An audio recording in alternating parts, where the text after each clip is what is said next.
It is a dark winter's night at Elsinore Castle, where we find Hamlet, the Prince of Denmark.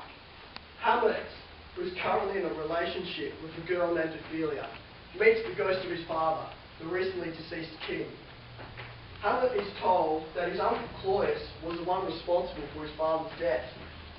After being told the truth by his father's spirit, Hamlet is enraged and seeks revenge on Claudius, who has killed his father and married his mother, Queen Gertrude, only to get at the crown. One night, Hamlet is talking with his mother, where he thinks King Claudius is hiding behind the curtains. He then stabs through the curtains, only to realise that he killed Ophelia's and Laertes' father, who also worked for King Claudius. Ophelia goes mad when she finds out true love killed her father. She then goes and drowns herself in a river. Meanwhile, Laertes, who has been staying with France, returns to Denmark in a rage. King Claudius convinces Laertes that Hamlet was the one responsible for his father's and sister's deaths. Meanwhile, King Claudius seeks to kill Hamlet for the use of a poisoned cup, and Laertes also seeks to kill Hamlet for the use of a poison-tipped sword. Hamlet also seeks to avenge his father's death. We then come across Hamlet and his good friend Horatio. This is where we lay our scene. Sir, you do remember all the circumstances. Remember it, Prince Hamlet? Sir, in my heart there was a king. One that would not let me sleep, and I lay terribly. Our indiscretion sometimes serves us well when our deep plots do fall, and that should teach us there is a divinity that shapes our ends. That is most certain. With such bugs and goblins in my life, that on the supervisor no less abated. No, not to stay the grinding of the axe, my head should be struck off. Is it possible, my lord? An earnest conjuration from the king, as England was his faithful tribute. Why, what king is this? Dost thou thinkest thee to stand me now upon? He hath killed my king, and whored my mother, popped in between the elections of my host, thrown out the angle from my proper life. And with such cozenage, is it not perfect conscience to quit him by this arm, and let the canker of our nature come into further evil?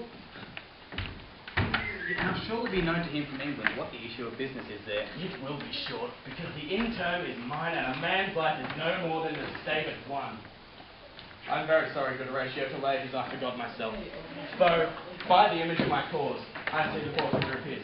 Yet, his bravery and grief did not put me in a towering passion. Peace. Who comes here? Your lordship is right. Welcome back to Denmark. I humbly thank you, sir. Dost know this waterfly? Nay, my good lord. You, sir, set the courses to the king. Aye.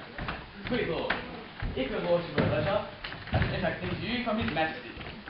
I will receive it with diligence of spirit. Put your bonnet to its right use, sit for the head. I thank your lordship, 'tis very hot.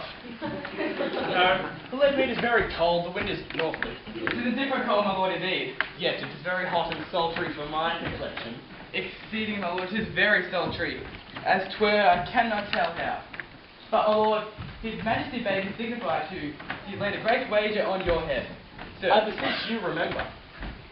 my lord, here is newly come to court Laertes, an absolute gentleman, full of most excellent differences.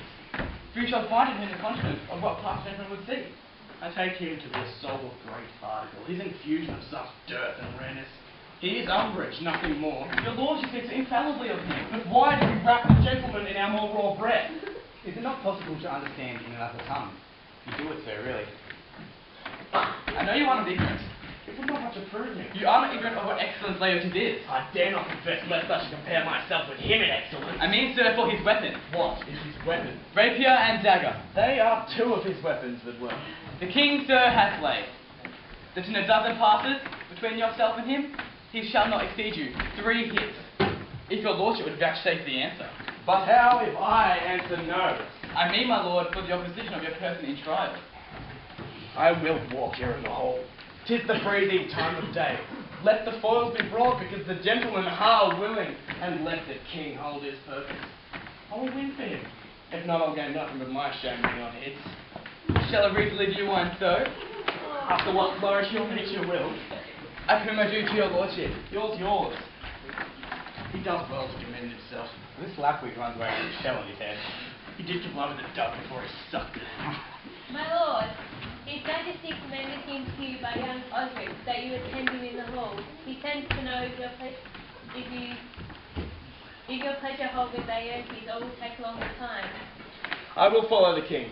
If his fitness speaks now or whensoever provided, I will be as able. The king and queen and all are coming down. Oh, in happy time. The queen desires you to use some gentle entertainment on Laertes before you call to play. She well instructs me. You will lose this wager, my lord. I do not think so. I have been in continual practice. But thou wouldst not think how ill is all about my heart. It is no matter. Nay, good, my lord. It is but foolery. If your mind dislike anything, obey it. I will forestall their affairs until you are not fit. If it be now, 'tis not to come. And if it be not to come, it will be now. But if it be not now, yet it will come. My readiness is all. I fear for you, my lord.